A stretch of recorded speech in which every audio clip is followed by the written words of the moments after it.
So, 5 mistakes that new ferret owners often make. Alright, the first thing we're going to discuss is that they are not cage animals. I'm sure a lot of people when they see ferrets, they see, okay, a ferret, it can live in a cage. However, they really require free roam time, meaning outside of the cage playtime. And there's a couple ways to do this. Some people make it so that their ferrets can actually free roam 24/7, meaning they have to ferret proof either part of a room, a whole room. Some people even do their entire house so the ferrets can actually play safely in those designated areas. Now, if you can't free roam 24/7, a ferret should get free roam time at least 6 hours a day. If you can't manage giving them a bunch of free roam time, a ferret might not be a good fit for you because they can actually get quite miserable if they're in a cage 24/7. Something that actually commonly happens is something called cage rage, where they'll actually take their teeth and grab on the bars and shake and shake and shake the bars just because they want to get out. This obviously isn't very mentally healthy for them, as well as very bad on their teeth. The second thing is going to be cage size. Now, if you opt not to free roam them 24/7, they are going to need a cage for when they're not free roaming. Oftentimes, the cages that you see advertised at pet stores that are actually supposed to be ferret specific, they're not. A lot of the times the bar spacing can actually be pretty bad, as well as the bars being flimsy, meaning the ferrets can actually squish their way out of the bar holes, which obviously is very dangerous because if they get caught in there, as well as the overall cages usually just aren't big enough. Now, a recommended cage size really depends on a lot of things. The 2 big contributing factors are 1, how many ferrets do you have? And 2, how much free roam time are they going to have? Mr. Haggard's getting a little wiggly, so we're going to switch ferrets. If you haven't already, Haggard would love it if you could hit that subscribe button and definitely click the notification bell so you get notified for more great pet videos. And now we have Winky to discuss cage sizes. So, 1 ferret obviously can live in a much smaller cage versus, say, if you have 3 or 4 ferrets. And if you free roam a good majority of the day, it would be okay to, again, have them in a smaller cage. Something that might not be as obvious is saving enough money for vet bills. So yes, if you get a pet, you know you're going to have to save money for vet bills. So like if you're used to having a dog or a cat, but having a ferret is a little bit different. Firstly, they are considered exotic pets. So taking them for the normal checkups, which they should have at least once a year, it's already going to cost more money normally than if you were just taking a dog or a cat. Then you may or may not have to pay for vaccines. It's a very controversial subject that we are not going to discuss today, but you may want to discuss rabies and distemper. But you maybe want to discuss I can't talk when you're licking me. You may want to discuss your rabies vaccines or distemper vaccines and whether or not you should get them with your vet. Another thing that may be a little controversial is whether or not you want to do flea, tick, and heartworm preventative. Again, that is going to be another monthly cost and something that you should discuss with your vet. Then you have emergency bills. So you never want an emergency to happen, but you also don't want to be unprepared if something does happen.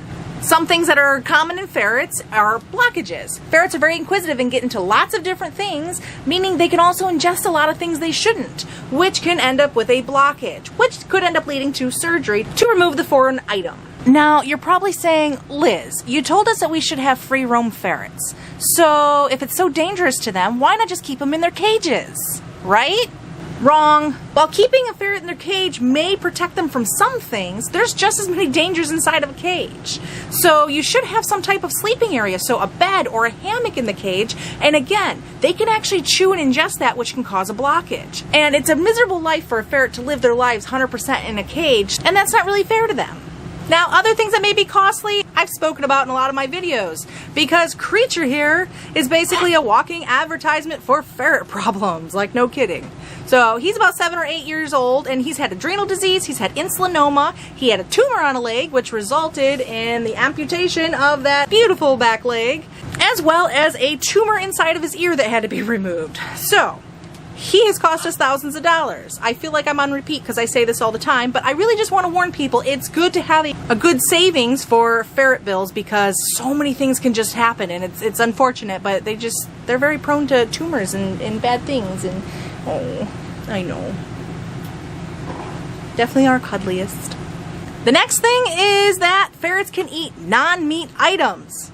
Oftentimes, peanut butter tends to be a very common thing to feed ferrets. I don't know why. Ferrets should never have anything that is not a meat product.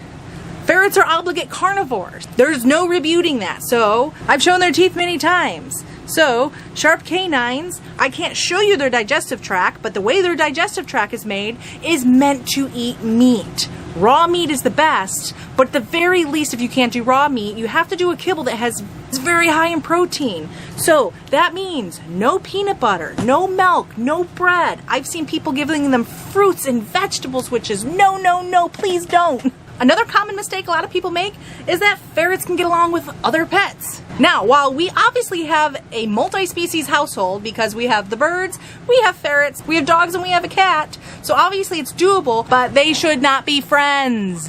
Ferrets were originally used for hunting rabbits and other small rodents. Even to this day, people in other countries still use them to hunt. And yes, they have been domesticated, but they haven't lost that hunting ability. Too many times I've seen people saying, oh yeah, my little ferret has been best buddies with insert guinea pig, hamster, rabbit, whatever. And years later, I don't understand why he ended up killing him. Like, hunter, prey, that's what they do. And they're usually so confused. How could two friends end so tragically? That's because they probably were never friends. A bird is not meant to be friends with a ferret. A rabbit is not meant to be friends with a ferret. If you want your ferret to have friends, please just buy another ferret, which you should have more than one ferret anyways because it's just better for them. But again, they should not be buddies. Another mistake that people don't make is just not bonding with your ferret. A lot of the times ferrets get a different rap because they're not dogs, they're not cats. A lot of people will bond with their dogs and cats, and ferrets just seem like this little lonely cage animal that don't want to do anything. But look, Mr. Hagrid loves us. So from the time we brought him home, we made sure to do things with him. When they free roam, they were allowed to follow us around and do things. You know, when they get sleepy, we'll hold them and do stuff. So a lot of the times they'll actually come up to our legs and we'll climb our legs to be held. So it's very important to spend time with them because a great bond with a ferret is definitely possible.